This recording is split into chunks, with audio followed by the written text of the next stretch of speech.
Hello guys, in this video I'm going to show you what is Spotlight and how to use it on your MacBook. But first I wanted to tell you that don't forget to subscribe, because at 10,000 subscribers I'm going to show you my YouTube revenue statistics and my growth strategy, how you can make money online. So first you have to go to the system preferences, at the bottom of the screen, click on this icon, and after that click on the Spotlight. So what is Spotlight?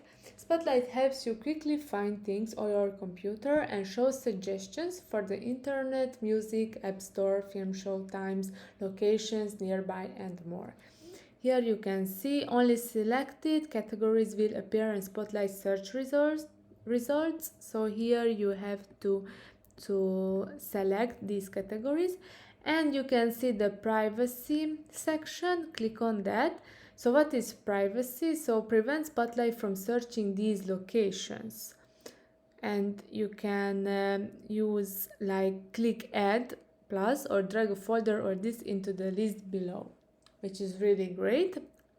And then here you can see the keyboard shortcut for Spotlight. You can see the show Spotlight search, this combination of keys like this, and here will appear, and the show finder search window like this.